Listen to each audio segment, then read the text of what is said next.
परमात्मा श्री राम महादेव शिव के आराध्य हैं और महादेव शिव परमात्मा श्री राम के आराध्य हैं। उनके इसी परस्पर भाव के कारण रामेश्वरम तीर्थ की व्याख्या हमारे ऋषि मुनियों संतों ने कुछ इस प्रकार की है। रामस्य ईश्वर सह रामेश्वर, अर्थात जो राम के ईश्वर हैं वे रामेश्वर हैं। किंतु महादेव शिव जब माता पार्वती को राम कथा सुनाते हैं तब वे रामेश्वरम की व्याख्या कुछ इस प्रकार करते हैं। राम ईश्वरो यस्य सह रामेश्वर, अर्थात श्री राम जिसके ईश्वर हैं वही रामेश्वर है। महादेव और श्री राम का एक दूसरे के प्रति आराध्य भाव इतना गहरा है कि दोनों ही एक दूसरे के रंग में रंगे हुए। महादेव शिव की जो स्तुति हमारे मनीषियों ने हमें दी है उसमें कहा जाता है, कर्पूर गौरम करुणावतारम संसार सारम भुजगेंद्रहारम सदा वसंतम हृदयार वंदे भवम भवानी सहितम नमामि।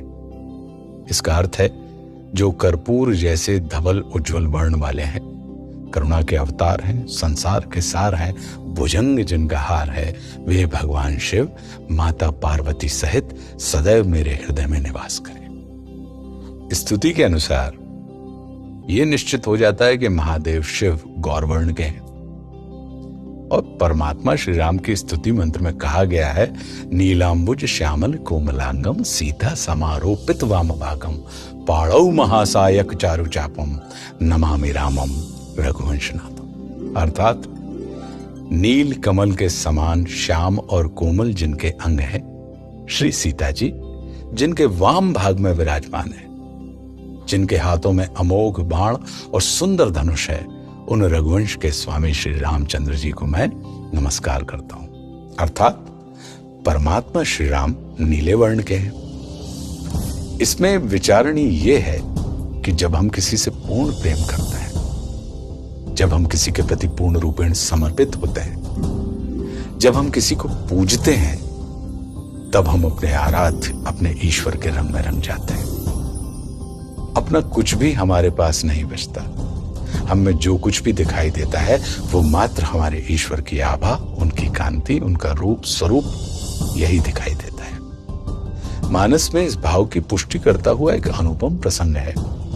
लंका युद्ध के बाद जब पूज्य हनुमान जी महाराज नंदीग्राम पहुंचकर श्री भरत जी को सूचित करते हैं कि प्रभु श्री राम माता जानकी और भ्राता लक्ष्मण के साथ शीघ्र ही अयोध्या पहुंचने वाले हैं, तब श्री भरत जी पूज्य हनुमान जी महाराज को अपने हृदय से लगा लेते हैं और हृदय से अलग करने के बाद पूछते हैं कि क्या आप सचमुच हनुमान हैं? हनुमान जी महाराज विस्मय में पढ़कर उत्तर देते हैं, जी प्रभु मैं हनुमान ही हूं, किंतु आपको मेरे हनुमान होने पर संदेह क्यों हुआ? तब श्री भरत जी उनसे कहते हैं कि मुझे दिख तो रहा है कि आप हनुमान जी हैं, किंतु लग नहीं रहा, क्योंकि जब मैंने आपको अपने हृदय से लगाया तो आपके हृदय में, आपकी देह के प्रत्येक रोम में मुझे भैया श्री राम ही दिखाई दे रहे थे। मुझे ऐसा लग रहा था जैसे भैया श्री राम स्वयं ही मेरे सामने खड़े होकर अपने अयोध्या आगमन की सूचना मुझे दे रहे। पूज्य कबीरदास जी ने भी इस प्रेम को लेकर बड़ी अद्भुत बात कही है। वे कहते हैं कि जब मैं था तब हरि नहीं और जब हरि है मैं नाही, प्रेम गली अति साकरी जा मैं दो न समाई। परमात्मा श्री राम महादेव के इतने प्रेम में हैं कि उनके गौरवर्ण पर महादेव का नीला रंग चढ़ गया और वे नीलवर्णी हो गए।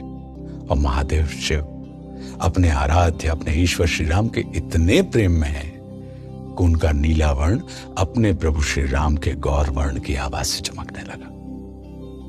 अब बात आती है कि हमने अपने अवतारों को, विशेषकर भगवान विष्णु को, जिन्होंने समय समय पर इस सृष्टि पर नर अवतार लिया, नीलवर्णी क्यों माना?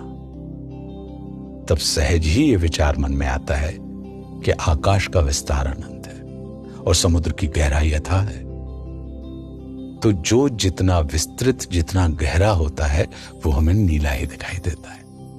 तब अनंत आकाश गंगाओं के जो आधार हैं, जिनके हृदय की गहराई लाखों समुद्रों से भी अधिक है, उनके लिए यदि पूज्य तुलसीदास जी नीलांबुज श्यामल कोमलांगम लिखते हैं, तब यह नीति और प्रीति से पूर्ण लगता है।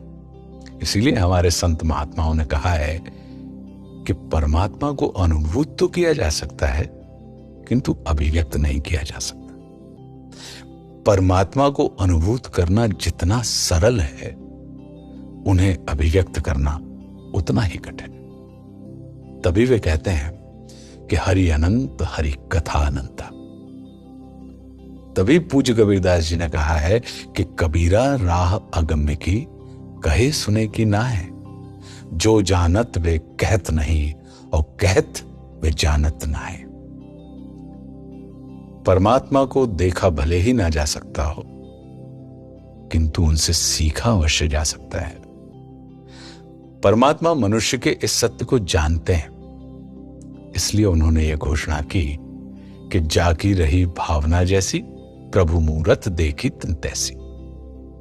पूज्य तुलसीदास जी ने मानस में परम ब्रह्म के रूप गुण को बहुत सहजता से व्यक्त करते हुए कहा है कि बिनु पद चलत सुनत बिनु काना, और कर बिन कर्म करे विधि नाना। आनन रहित सकल रस भोगी, और बिनु वाणी वक्ता बढ़ चुके। वो अर्थात ब्रह्म बिना पैर के ही चलता है, बिना कान के ही सुनता है, बिना हाथ के ही नाना प्रकार के कर्म करता है, और बिना मुंह के ही सारे रसों का आनंद लेता है, और बिना वाणी के वो बहुत योग्य वक्ता है। परम ब्रह्म परमात्मा रंग बहिरंग का नहीं, हमारे अंतरंग का विषय है। इसलिए कर्पूर गौरव वाले महादेव शिव को कुछ भक्त अपने अनुभव के अनुसार नीला चित्रित कर देते हैं, और नीलांबुज श्यामल कोमलांगम वाले परमात्मा श्री राम को गौरवर्णी दशा देते हैं। भक्त के चित्त की भाव दशा के अनुसार ही भगवान का चित्र उभर कर आता है। किंतु परमात्मा को आनंद तब मिलेगा या तब मिलता है जब उनकी श्रेष्ठतम रचना मनुष्य उनके चित्र को पूजने तक नहीं, बल्कि उनके चरित्र को अपने अंदर ढालने का उद्यम करे। परमात्मा का चरित्र हमारी चिंता का कारण ना होते हुए हमारे चिंतन को उद्दीप्त करने का साधन हो। परमात्मा की कथा का श्रवण, वर्णन हमारे मन की व्यथा को समाप्त और शांत करने का मार्ग हो। शुभम भवतु।